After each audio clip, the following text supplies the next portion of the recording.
EFTM. Tech, cars, lifestyle. This is the EFTM podcast with Trevor Long. EFTM. G'day. Great to have your company. Good to be with you and lovely to be back. Sorry I took a week off. You get that, don't you? What was last week? Oh, it was Facebook.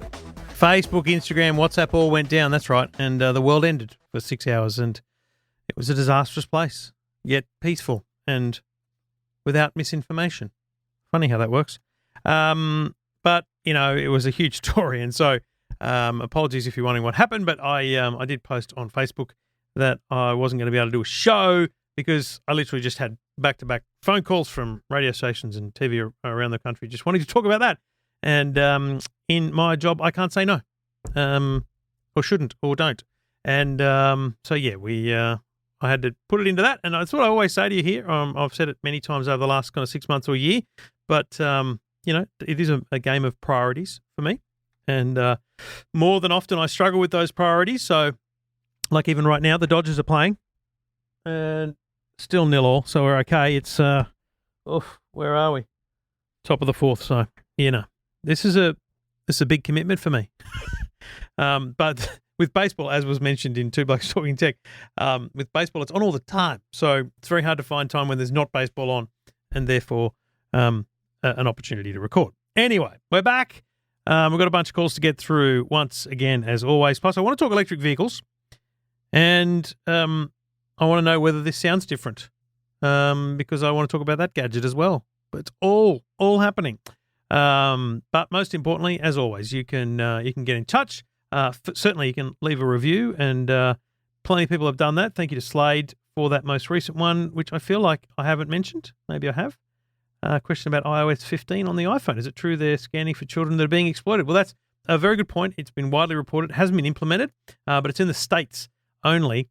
Essentially, they're not scanning your phone. They're scanning uploads to the iCloud for essentially child pornography and flagging that. Do I have a problem with that? Partially, yes, because they do talk about privacy in a big way. So it hasn't happened. It hasn't been implemented here or there. I do think they misjudged the impact on their privacy philosophy of that concept. So Slade, at this point, no news, no impact, no nothing. But I'll let you know if that changes. You could be one of the many who leave a review, if you could, on the Apple Podcast app. It would be greatly appreciated. It just helps other people discover it because it pushes it through the algorithm and lets Apple go, oh, this is something we should tell other people about. And that's why we do it. And that's why every podcaster encourages you to do that because it helps. It's simple as that. You can follow me on Instagram at TrevorLongAU. You can find me on Facebook. Just search Trevor Long or EFTM. And I'm on TikTok, as you well know. You can search at Trevor Long there as well. Let's get cracking with some calls. And then we'll talk electric vehicles and Tascam, a brand you've probably not heard of before, unless, like me, you've seen them in the professional audio game.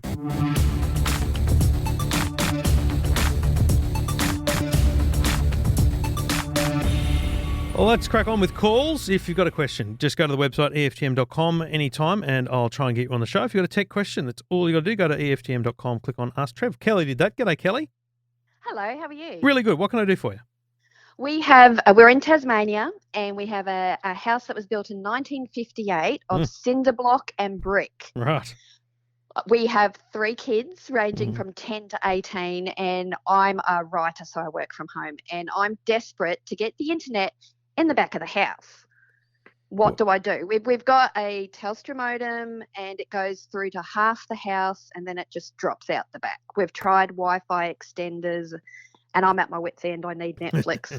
You need Netflix, you need internet, and you need the kids to stop whinging about the internet. Let's be honest, right?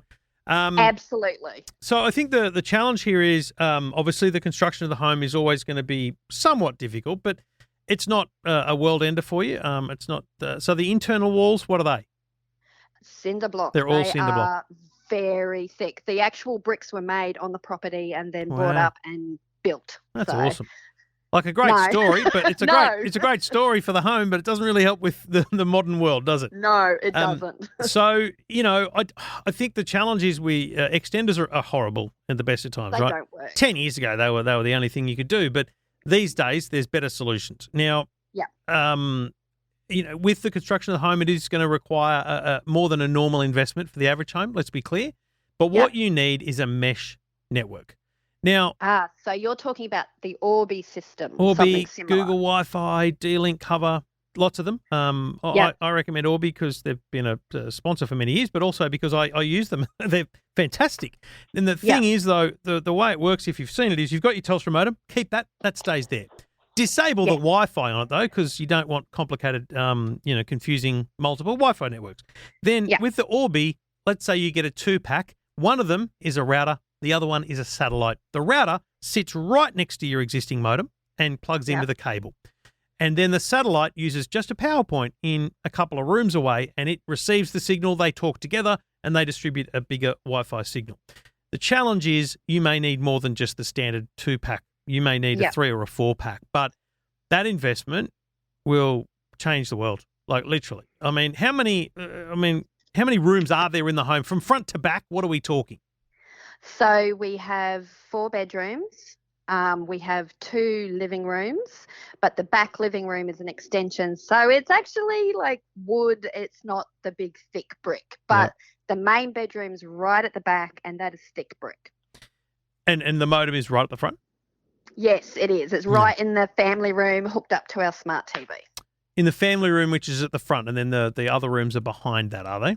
Yeah. Oh, the lounge room's at the front where the parents escape the children, and then the family room with the kids is at the back. Okay. And, well, the good news is that the parents are looked after, right? And you've done the right thing by having your TV and everything plugged directly into the modem. That's awesome. Yeah. So I do think that you will be blown away by what you get compared to what you ever got with Wi-Fi extenders. Obviously, there's another step there, which is actually to do a bit of wiring. And to wire into the home, but there's a whole other world of pain there in terms of it's not actually going to, stop you needing any of these devices. It's just going to potentially change the type of device. So if you were to run a wire, up the wall, through the roof and out to the back room, you might be able to find what we call an access point. But honestly, we don't. It's 1958. We don't know what we'll find when we do that, so we don't want to do that. Yeah, fair call. I'd be surprised if this failed. But in saying that, what I need you to do is appreciate that I don't know how many you're going to need. And so the good thing is, look, definitely buy the 3-pack, okay? I'm not saying start with a 4-pack, but start with a 3-pack and add on from there, unless you do the numbers and you find that buying a 4-pack is actually, the obvious thing to do because the cost of the 4th on top of the 3rd is actually, crazy money. So do my research. Do a little bit of research on price, but that's really the thing is most of these systems from Netgear, the Orbi, for example, they have multiple different levels of system. Each of them can be multiple satellites. So they've got, let's call it the 4, the 7, and the 8 series. Okay? Yes. The 4 series, great, does everything you need it to do. It just won't cope with 70 devices at the time. So if you're going smart home and all that stuff, to be honest, that doesn't sound like you. You sound like you've actually got a minimum number of devices, but just poor connectivity. So I actually think it's horrible connectivity. I actually think you will probably get away with the basic Orbi system, but then getting the additional satellites. Okay, so you will see there's an Orbi. It's called the 852. That's the 8 series. It's a 2-pack. It's $11.99. Okay, the I think it's the 452 is what they officially call it. No, it's the 353 is what I'm looking at. $500. It's a 3-pack. Yeah. Now, that 3-pack will do a big job. And I think what you do is go from the front of the house backwards. Don't try and cover the whole house with just the 3. Cover as much of the house that's effective and efficient with 3, and then simply add to it to grow that coverage.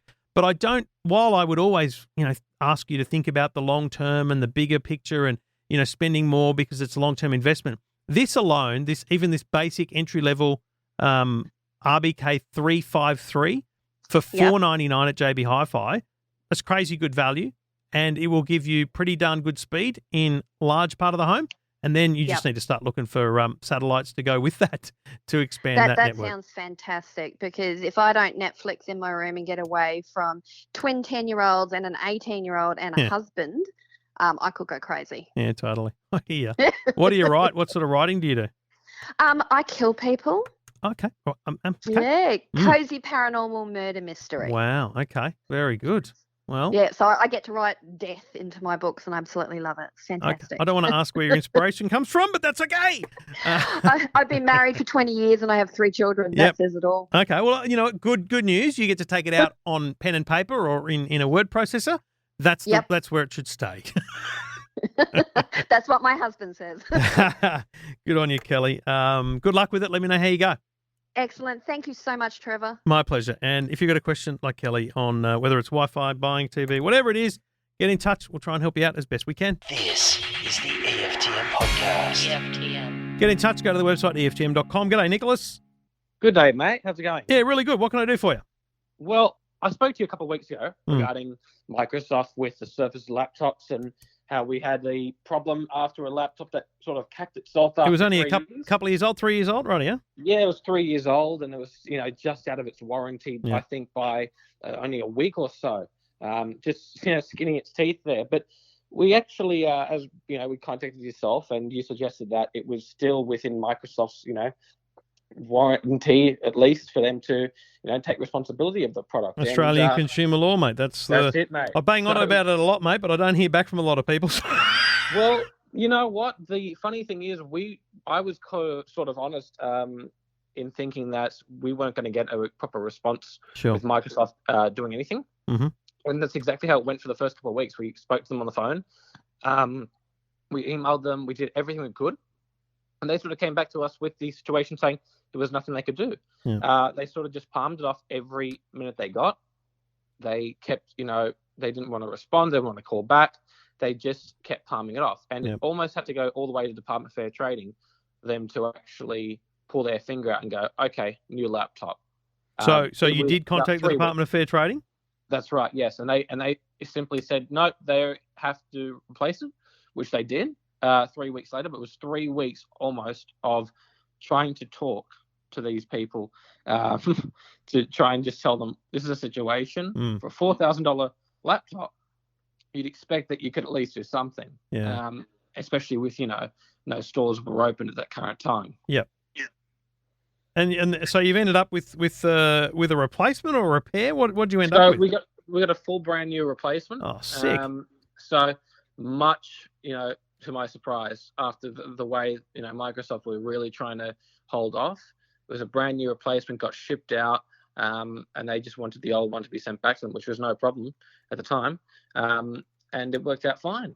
But it surprised me how hard it was to get, for not even Microsoft, like to the point of them not even wanting to return my calls or do this or even do an email. It was just staggering to see like they were that stubborn about it and they just didn't want to own up to it. But it took Department of Fair Trading, and the day later they were all, yep, we'll send you a brand new laptop. Wow. So it shows you, like, I think it must be the case that people just give up too early. I think that's the thing. And also, so there's two things about Australian consumer law which work for and against people. And one of them is time.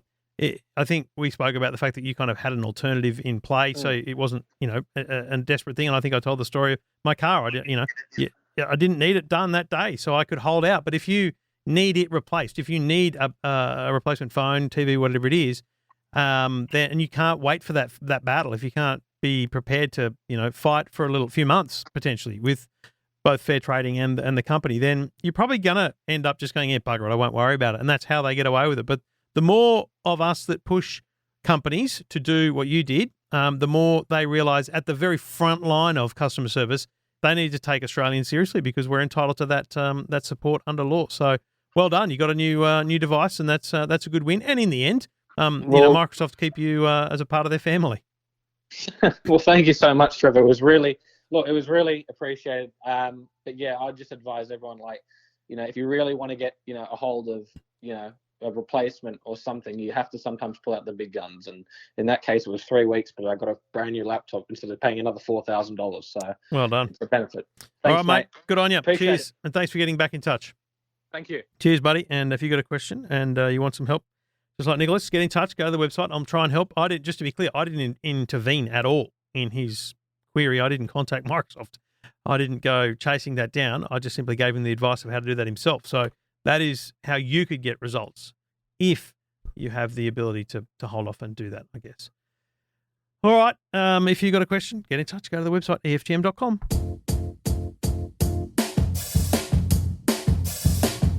It might sound crazy what I'm about to say, but Trevor Long's the world's best techie. He's the kind of guy we picked on at school, and it wasn't fair, but he don't care. He's cool today. Call him techie. Trevor Long is such a nerd. Check him out if you need the proof. Call him techie. Trevor Long knows all gadgets, even though he's just a goose. Call him techie. Trevor Long is just a nong. He's the only nerd guy for you. Call him techie. Trevor Long has got something wrong with being cool. He don't have a clue. I know some people don't like it, but it makes me smile. That's all. I'm allowed to smile now and then about things like that. So electric cars are continually on my mind, more so because I've currently got one or two in the driveway. And I'm fascinated by whether or not I'm reading the room properly. I think it's safe to say that the electric car market is dominated by Tesla. We know that because they, scaled to full electric production faster than any traditional manufacturer has scaled across to electric production. And despite the fact that many other brands have many more models, Tesla's still the name in electric cars, and everyone else has kind of got to break that trend. Now, if I wanted to buy a Tesla Model 3, you're looking at $60,000 plus. And, I think that 60,000 number is why we see Teslas on the road. Now, my reading is the Tesla is still this unicorn in the motoring world. It's still this desirable product. When you pull up at someone's house in a Tesla, it says a lot more about you than if you pulled up in a Mercedes electric car, for example. I look at my 10-year-old who still goes, "There's a Tesla," when one drives past, even though there's at least 5 in our suburb. There's still this desire about a Tesla. So if I can buy a Tesla for $60,000, and let's be honest, that's what they're selling. They're selling huge numbers of the Model 3. Then why would I spend $70,000 on a Kia Niro? And that's what I'm driving right now. And I'm really struggling with this question because I like the car. It's a good car. It suffers from things that Hyundai and other Kias have, which is this kind of weird, wheel spin or understeery kind of effect when you put your foot to the floor on a turn or on a slightly undulated driveway, heading onto the road. There's just this weird feeling sometimes about it. But other than that, it's a great drive. It's a smooth ride. It's fitted out like a normal car. Same infotainment system. It's everything you'd want from a car, right? But it's a hatchback. Now, some would describe it as a medium-sized car. It's still a hatchback. And yeah, the Tesla's a small car, medium. But we're talking about getting people to buy something for $70,000. Now, the Kia Niro is a really fascinating car because they, like the Hyundai Ioniq, they brought out 3 models. There's a fully hybrid car, like a Prius, the Kia Niro Hybrid, HEV. There's a Kia Niro plug-in hybrid, PHEV, PHEV, which means it's got the petrol engine, and you have to fill that up, but it's also got this 50-kilometre range on electric only, and that means for people that drive 20, 30 Ks a day, you could never need petrol. You could potentially just power it up every night, get more juice in it, and just drive electric. So that's, in my view, the perfect scenario. And that's about I think it's about a $60,000 car. 70, and the hybrid, by the way, is 42. $70,000 gets you the fully electric, 450 odd kilometers of range, all the bells and whistles of an electric car. But again, I'm thinking about buying an electric car. I walk into a Kia dealer and they say $70,000. Like, I've got finance. Oh, I'm going to buy it. And it's going to cost me X number of thousand per month. And I think, but I can get a Tesla. Am I going to buy a Kia Niro over a Tesla? Who does that? You would have to be unaware of the pedigree of Tesla or even the hype to ignore it. And I know Hyundai last month announced the pricing for their own Ioniq 5, which again is a hatchback. I know it's a largish hatchback. It's a medium-sized car when you look at the wheelbase and the legroom, but it's a bloody hatchback. It's not a Land Cruiser. And I know car companies talk about the need for growth here and they need for government support and all this, but I don't want the government being pushed into giving 10 grand to people who buy an electric car just so that car companies can charge $70,000 for consumers to only have to pay 60, and they're pocketing essentially government money to grow the industry. I want the cars to be cheaper. So I'm going to follow up with Luke from BYD, who made that commitment some time ago about his model range in Australia. And I'm going to find out what's happening with that. Because if that company comes to Australia at a price point, they will have an impact on Tesla. And they won't have an impact because of brand recognition or quality, even though they'll be good cars. They'll have an impact on price. I want to know if you needed a car that didn't fit 5 adults, right? 4 adults. And you could afford to finance a car for 70 grand. Would you buy a Tesla Model 3 or a Kia Niro or a Hyundai Ioniq 5? I think I know the answer. But if you can convince me to buy a Kia, please do so. Because I've got the Niro electric for a couple of months. I'm going to try and take it bush. I'm going to try and take it a month, which will be a fun, interesting, challenging, and possibly risky road trip. But I just don't get it. That's all I'm saying. I'm really struggling with it, and I'm really struggling with why car companies are not being aggressive on price. And it feels to me like it's just this push for government to do something, and governments are doing a lot. They're building infrastructure. They're helping with charging infrastructure. They're helping push renewables in the energy sector as well. And they're building, charging stations. They're doing a lot, but should they be funding the cars? I don't know. I'm really struggling with it, and I'd love to be convinced one way or another, but we'll wait and see. Let me know what you think, folks. You can email me. Just go to the website, EFTM.com. If you're opinionated on it, I'd love to have a chat on the show next week. Otherwise, get in touch. Let me know what you think.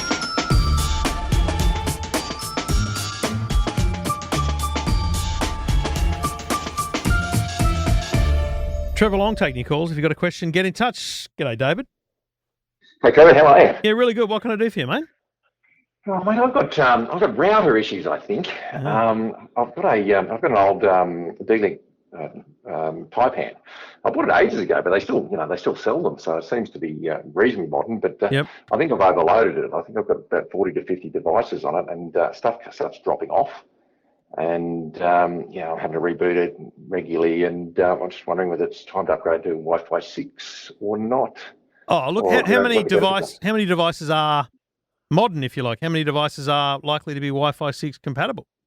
I've had no Wi-Fi 6 devices yet, but I assume I'm going to start moving that way. And I was just thinking that it may handle it. Obviously all my new devices will be as they come in. So look, I think the challenge here is different. I mean, yes, it's time to upgrade. The answer to your question is yes. Will you see immediate benefits? Maybe. I think that a modern router. So I look at the way it was drummed into me when Netgear launched their range of Orbeez, for example, was a good, better, best situation, and basically the best would cope with 60 plus devices being attached to it. But they also talk about Wi-Fi 6 being a big component of that. So you're not going to see the perfect outcome straight away, but I think that the reliability of a modern router, they're built to be more capable. But you're always going to have that issue with those multiple devices. And the 2.4 gigahertz non-Wi-Fi 6 devices are going to live for a long time. What's really going to change things is when we get this kind of cooperation and collaboration between the smart home companies called Matter, which is hopefully going to create a little bit of cross conversation between devices, Zigbee and all these different protocols, which will hopefully take a little load off people's Wi-Fi networks. But right now, not ideal. I think, though, that any upgrade you make today will be beneficial to your everyday performance. It's just a matter of how hard you go, and that's really about how deep the pockets are, mate. Well, the big thing for mine is it's a business. Like I work from home, similar to you, and so you're working from home. So look, I'm not afraid to spend a bit of money to get the thing right. Absolutely. Look, I thought I toyed with the idea of running two networks, so one for my computers and my work stuff, and maybe my streaming telly and that sort of stuff. But that becomes clunky. Like Yeah. it's easier if everything just chucks straight on the same one. Yep. So where do I look? Look, I think that a mesh system is the genius way to go right now, because it gives you the expansion of the short level communication, so you're not worried about things that are further away from the router, no matter what you invest in. And if I was you, I'd be going straight to the top. I'd be getting an RBK 800 series, which is the kind that can cope with exactly what you've got on it. It'll build between the devices. It'll build the backhaul that'll allow all those devices to talk to each other and the internet. And it'll allow you to have reliability of service on the devices that you need to have. So, mate, I would advise you to go all in on Netgear Orbi, and I don't think you'd be disappointed with it. So when you look at the Orbi, like I've heard you talking about the Orbi for ages, and I said, oh, gee, do I need to go mesh? So at the moment, I'm just running the one router with an extender, because I don't have really any problems with it. Even the extender's right on the extreme of the house, and I don't know if I really even need it. I think it was multiple things got overloaded and it started to struggle. Yeah. But so the mesh system will. So how does that work then? And where I don't necessarily have range problems. So what happens is let's say you got the 3-pack. You'd have one box sitting next to your current modem, and then two other boxes throughout the home at kind of varied distances from each other, to cover the home. Think of them like speakers, and they're all at the same volume. So you kind of want to set the volume to the right level, that they're all separate enough that that you can hear the sound no matter what room you're in.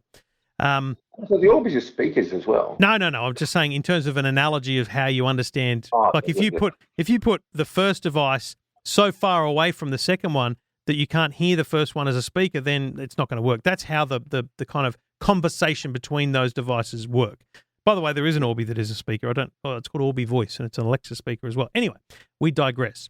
But you stagger them out at a space across the house, and then the high-end Orbis, the 700 series and the 800 series, have what we call tri-band. So they have one essential, like a network of their own that you can't connect to, you can't see, but it's how they communicate. So that's the freeway between each of those devices, so that when you've got a couple of bulbs on one Orbi, it's able to send that information straight back to the router directly via that tri-band connection. Whereas in a dual band situation, the communication between the light bulb at the other end of the house and the internet is part of the congestion of your whole network. All your devices are communicating with each other, including the backhaul between your routers and satellites. So that's why you go, top end, and you invest in that. I had a caller earlier who didn't need that. That was not the need was just to get, a couple of TVs and computers online. I don't think you need that tri-band to absolutely achieve that. For her, the solution was just about getting better internet. Whereas for you, you know what you're getting. You've got good internet. You just want to replace that, have it future-proofed, and also get the best coverage you can get from it. And I think that a 800 series Orbi system, while expensive, will blow your mind in terms of how it'll change the network. And I do think it'll have an impact. I'm just not sure it'll be entirely noticeable from day one for the smarter home stuff. So the tri-band in the Orbi runs, so one of the bands, so my current tri-band one has two 5 gigahertz bands and one 2.4. So the Orbi keeps one of the 5 gigahertz one or the 6 and just runs it itself. For itself, yeah. Because your devices only need either a 5 gigahertz or a 2.4 gigahertz to connect to. And because you've got 2 or 3 of these devices around the home, you don't need the spread that the 5 gigahertz tries to offer. 4 gigahertz has the widest spread because it gets the best distance, but then it also has the slowest speed. So you compromise. So the reason for the tri-band is and you look at any online comparisons between, say, Google Wi-Fi and a Netgear Orbi or a D-Link tri-band system, and you'll see that the backhaul is a critical thing, and it can really change the performance of the network.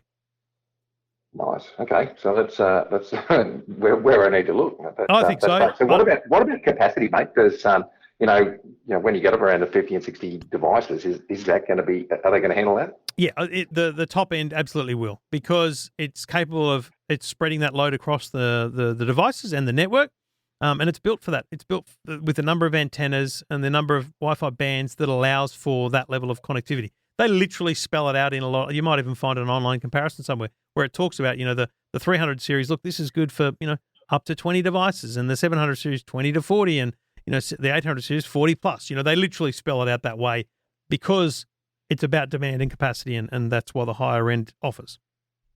Yeah, good. And they'll be Wi-Fi 6, so as I get new devices, That's they'll right. be able to run with that. And you'll start to get some amazing performance when you start upgrading phones and tablets and things to Wi-Fi 6. I've read somewhere that you can actually upgrade your laptop to Wi-Fi 6 if you want to as well. I can't imagine how that's possible without a dongle. Yeah, okay. So you just buy the dongle to stick on it. Yeah. Yeah, and I'm not sure you're going to really notice the difference. Yeah, no, that's what I'm at the moment. My NBN in Armidale at the moment, we're getting sort of 100 with Aussie broadband. I'm getting 180 odd megabits a second down. Beautiful. I mean, that's amazing, and you should be able to now get that in every part of the home when you get a mesh system, champ. So good luck with that. Let me know how you go. Let me know. Look, and the other thing is, if it doesn't work, you got to take it back. If it doesn't improve the network for you, if it doesn't improve that, take it back. But I would be amazed if that happened. Oh, that's fantastic advice. Thanks, Trev. No worries, mate. Enjoy Armidale. Hopefully, I'll be up there in a few weeks once we hit 80%. I'm looking forward to the road trip up to New England. Good. All right, mate. Cheers. Good on you, buddy. Thank you. And if you've got a question like Dave, just get in touch anytime. You like EFTM.com. EFTM. This is the EFTM Podcast. EFTM Podcast. EFTM.com, the place to go if you want to have a chat and get in touch. We've got a tech question. Charlie's on the line. G'day, Charlie. Hello, Trevor. Mate, what can I do for you? Trevor, my lovely wife is just coming up to her 70th birthday, and she has recently had a lot of trouble with health in one way or another. Mm-hmm. And she had an operation a little while ago on her back, and that amazingly has made her an awful lot better in terms of walking. Amazing. She's out walking just about every day. We recently moved into a retirement village in Canberra, and it's located on the shores of Lake Ginninderra. So there's beautiful walking areas. Wow. And so she's getting out and about. And she said to me the other day, mate, if you can't keep up, that I can't help. That's not what I can do, mate. Yeah.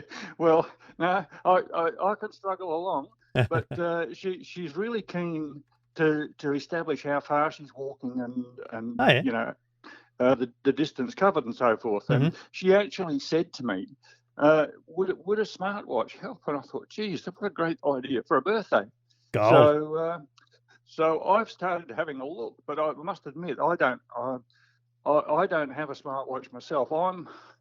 We're a mixed household. I'm all Apple, and she's all Samsung, which works okay. Yep. We don't have a problem with that. Totally. She's actually techie, quite au fait with stuff. She's a writer, and she uses quite a lot of advanced stuff on her computer for writing. She's using Adobe InDesign, all that sort of stuff. So she's techie, quite competent. So I'm happy to get her a reasonably good watch. And I've been looking and trying to establish what might be best. And I thought something in the Samsung range is probably appropriate because that's what she's currently using on both a phone and a tablet. Yep. But having had a look, I'm a bit confused, I must admit. I've taken your advice and looked at the JB site. And one of the things that's got me confused is that the Galaxy 3 is more expensive than the Galaxy 4. Now, I would have thought the 4 was more recent. But anyway, how can you help me? That's an excellent point. I mean, look, the good thing is that most of the newest features that Samsung have announced in the last year are actually backwards compatible to the 3. So that's probably not a bad thing. I mean, I don't. I'm just looking at, so you can get a Galaxy Watch 4 for, $450, I guess, for the 44 mil version. The standard Galaxy Watch, though, I'll be honest, the 40 mil one in gold at $399, like a great looking device. I don't know why you'd need anything more than that, especially if she's got a bit of style in her life. Well, that's what I thought. One of the other features we really like is that one of her health issues is she has Meniere's disease, which is a balance problem. Okay. And so I was looking for something that might help if she has a fall. Yes. Now, I'm not sure which of the watches these days covers that. I heard it mentioned some time back, but I haven't heard mention of Well, that kind of it's certainly an feature. Apple thing, but it is also on, at the very least, the Galaxy Watch 3, the expensive one, as you point out. And it is a strange thing, isn't it, that the Galaxy Watch 3 is still a $800 watch. Yeah. So the Galaxy Watch 4 is going to be more future-proof. It's got a new operating system, which will certainly outlive the Galaxy Watch 3. I just need to find out whether the Watch 4 has fall detection. I think that's the only reason. Somebody has told me that it does. Yes, it does. I've just had a quick look. It does, detect hard falls. So I think you're safe with the Watch 4. It's also got all the other, steps and heart rate and all those other monitorings that you would want. That's it's basic standard stuff. We're not after. I think the big bezel of the 3 is a desirable thing for watch people. But in all honesty, if I was buying my wife as a Samsung user, if your wife was my wife, I would just go the $399 watch 4 in 40 mil. You don't need it. It doesn't need to have the 4G connectivity. No, that's true. It's a nice to have, but trust me, it's not a must have. Yeah, no, she's not going to be making phone calls while she's out and about. That's for sure. So, it's a great watch, and you will get. You need to take the time to set up, and she's savvy, so she'll be able to do all that, all the fall detection and whatnot. Right. What about the other health features like heart rate and ECG and all that sort of stuff? Heart rate, ECG, it's not vitally important. It's all there. It's all on the Watch 4. Really, all on the geez. Yeah. At $400. Yeah. That sounds fantastic. It's madness, really, isn't it? So, and you don't know, does the 3 offer any more features? Why is it more expensive? Off the top of my head, I honestly can't think. I know it's a bigger, chunkier watch. It's a completely different operating system. It makes no sense to me now that I look at it and think about it. But I'd have to do a bit of work doing a proper. Find out if Samsung's got a compare website that allows you to list them side by side. Often, I know Apple have that. Watch 3 and Watch 4.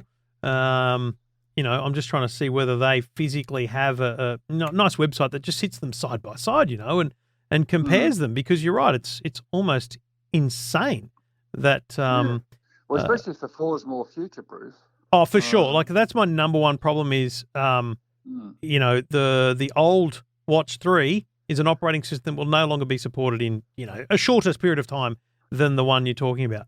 I can't, begging for maybe a battery life issue or something like that, but just charge it every night. Don't wear it to sleep. And I see no reason to buy the Watch 3. No. Well, I couldn't either, but I thought maybe I'm missing out on something if it's more expensive. But I think for what you've talked about needing, it definitely is going to tick the boxes. So I can't see you going lacking, if we can put it that way, Charlie. That sounds fantastic. All right, mate. Good luck. Okay, and that's wonderful, Trevor. You've been it's a bloody awesome that she's just come into her own there, and that's great to hear. She's got some health back from that operation, and you don't have to think about birthday now because you've got that sorted. Well, yeah, and look, she's not the easiest person to buy for birthdays, but this year this just fits in perfectly. That's perfect. All right. Yeah. Good stuff. Wonderful. Good on you, mate. Much, Thanks for getting in touch. Anytime, always. And if you got a question like Charlie does, happy to help. It's a strange one that if you're I could dig in, but and I may be wrong. There may be something else we're missing there, but it is a quite strange price for the Galaxy Watch 3. If you have an idea as to why, you please let me know. You're listening to EFTM.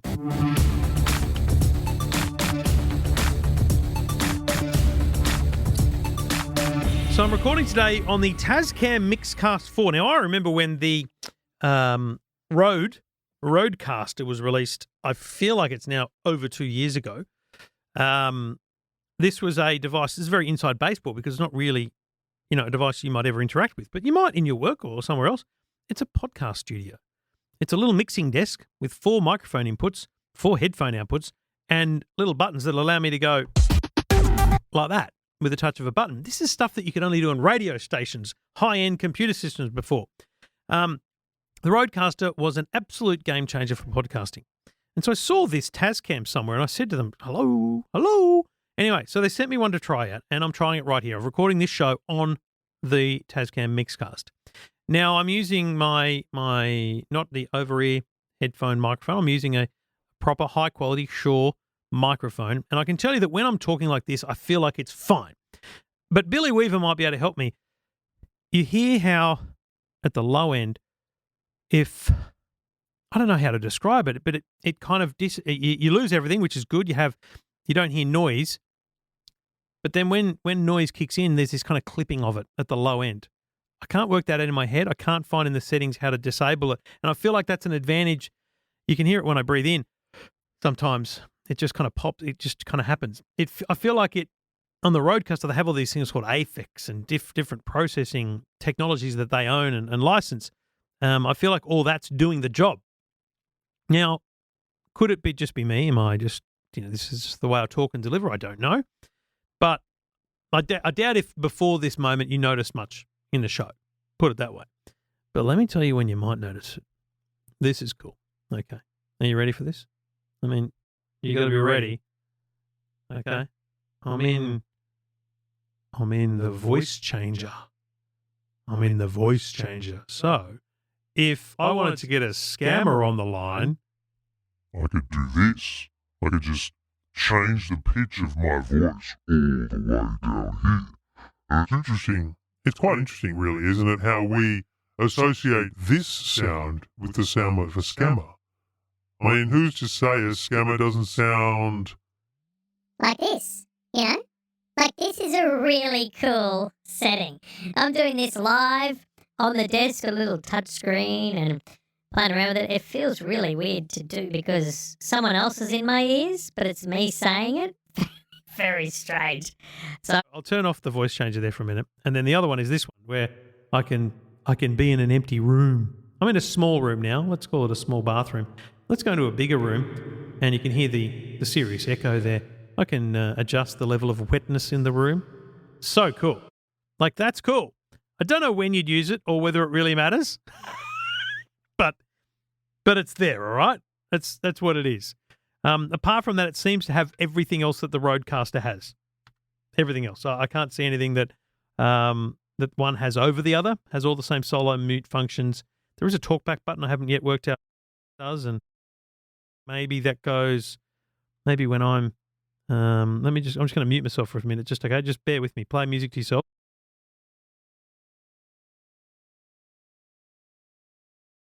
Myself through a talkback button. I don't know how you'd use that in a little studio environment, but anyway, so be it. Look, it's good, but I think it's pretty similarly priced to the Rodecaster. I'll do a little video in the next week or so. There is a little red light on the back I can see that indicates to people that I'm recording. That's very nice. Simple things. It's good to see another brand in the market because I think the competition is going to help. Hopefully, it helps with pricing, and I think my gut feeling is we're going to see more of this. I think, and I know that Zoom, the people that made the little handheld recorders, I think they're getting into this space as well. I think we're going to see some smaller versions of these, like 2 channels or instead of 4. It's called the Tascam Mixcast 4. I assume because it's 4 microphone channels. By the way, Tascam, only time I've seen them before was back in the day in the radio newsrooms. Tascam was a brand, I think it was, yes, it was, I'm sure, of cassette deck that the reporters would use to record interviews and, court readings and stuff like that. So back in the day, that was how audio got from the outside world to radio stations in a Tascam cassette deck. But those were back in the very old days. There was Marantz as well. That was the other one I was thinking of. Anyway, let me know if you notice anything about the show or the sound before I started gibbering on like this. Because if you notice it during this, that's just not fair. But I think there is some low-level clipping, which I can't quite work out yet, but we'll get there. Anyway, always get in touch if you've got a tech question as well, or you want to buy something and you want my advice. Just get in touch. Go to the website, EFTM.com. EFTM. This is the EFTM Podcast. EFTM Podcast. Taking any calls where you can help out, I'll do my best. If you want to get in touch, go to the website, EFTM.com, click on Ask Trev, and I'll get you on the show. G'day, Ben. G'day, Trev. How are you? What can I do for you, mate? I'm good. Mate, I'm just looking for a new TV for an upgrade from our old one. Don't really want to spend a heap of money. Looking at probably about $1,000. Yep. We've got a 42-inch one now that's lasted quite well, a Hisense that we've had for many years, and it's time for an upgrade. We've got a fetch box as well, so I don't need any real smarts to the TV. I just need a good screen, basically, and maybe a sound bar for under $500 as well. Yeah, so what size are you looking to get? I mean, if you've got 40-something now, you want to go the same size, you want to, smash it out of the park and go a bit bigger. A bit bigger, I reckon. Yeah, I mean, look, mate, for $1,000 you can get a TCL 65-inch TV. I mean, you can get a Hisense 55. That's, pretty solid top of their range, so you probably don't need that level. But you certainly can get 65s. That's, I think, the important thing there. Well, 65, 55 would be where I'd go at that price point. Mate, even if you're at JB and you got a Blaupunkt, which is, not a known amazing brand in terms of TVs, it's pretty much just a store brand, let's be clear. But it's Android TV, but you don't need any of that. It's hard to get a TV that doesn't have built-in smarts. But then the ones that don't, the price-wise, you're better off just getting, a bigger TV, the 65 that I mentioned. So, at a glance at JB's and only looking under 1,000, 65-inch TCL is probably going to be the best value big screen you're going to get, and that's going to connect to your fetch and happy days all the way through. As for a soundbar, whole different kettle of fish really, because you could. There isn't really very good options under 500 other than your raw basics.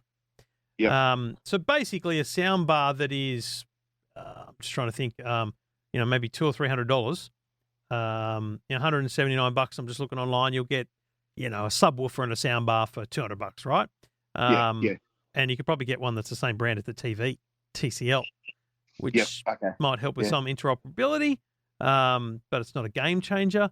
If you start spending a bit more, you don't really get a lot of features until you spend much more. So what I'm saying is to get essentially the rear speaker experience, something that's got, rear speakers, that's when you start to spend $700, $800, $900. Pretty much everything under 1,000 is a single sound bar, 2-channel, maybe 3, with a subwoofer. So if, in all honesty, I would go, bottom of the range there. I wouldn't go crazy. I'd just get, even the JBL 2 is $279, really good quality, great sound bar. I don't find the need for the subwoofer. I don't think it blows my mind in terms of what I'm doing and what I'm watching. If you're a massive movie buff, maybe get something with a subwoofer for that extra bang for your buck. But otherwise, the JBL is going to give you that all-round experience under $300, and you're good to go. Yeah, the two things, there were another, two things that sort of I was hoping that really annoy me with the current setup we've got. We do have a sound bar, but it's with a subwoofer, but it's like an Aldi one, which is great. The sound's much better than what comes out of the TV. But the problem is you've got to use a different remote with it all the time, and I don't know if there's any way around that. And then the second thing that annoys me about the current setup is that the TV is in an area that gets sun in the afternoon, and when the sun comes onto it, it's not even direct sunlight, it's just sunlight in that room. When that room gets bright, I've tried everything and I can't seem to get the TV bright enough to be able to actually see it in the afternoon. You've got to pull the blinds down, and so I was hoping I don't know. I mean, how old's the current TV? It's probably 6 or 7 years old. You'll probably find all the TVs, even in that price range you're talking about, are much brighter now anyway. So you're going to get that. You're going to get a reasonable level of that brightness from a modern TV. It's almost unavoidable though. Generally, if you've got that glare and light problem, so that's. I would only say to you that I mean, aside from. I don't even know that spending even much more money is going to solve that problem for you, to be honest. I would think that a more modern TV is going to offer a better level of brightness, and that's a good thing. As for the fetch and the soundbar, do some research on from Fetch, and if you don't get any answers, let me know. I'll see if someone at Fetch can directly help you out. The Fetch can be set up. The Fetch remote can be set up as a universal remote, essentially. Yes, which we've got for the TV now. We use it for the TV like that, but just not the soundbar. Yeah, and so you're trying to separate the two. So then, in that sense, it's about how the TV and the soundbar are connected together, and what you need. Well, so if it's connected via optical, the volume of the TV. Have you changed the settings on the TV? You might be able to try this before you buy the new TV as well.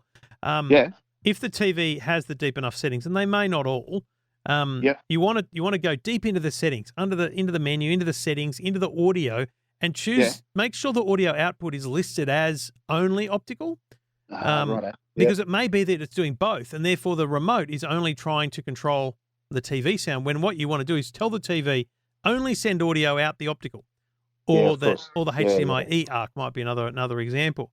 If you get a TV, and a good thing to research on both TVs and soundbars is do they have an eARC port, or at the very least ARC. At that price point, you're probably only going to get ARC, which is audio return channel, because with ARC you should only need one remote. And again, you need to go into the settings of the TV and you need to tell it that you're using this output for audio, and so that way that's what the volume button will do, and your fetch remote then will be controlling the volume of the soundbar indirectly because it's the output of the TV. Yeah, of course. No, that makes sense. Yeah.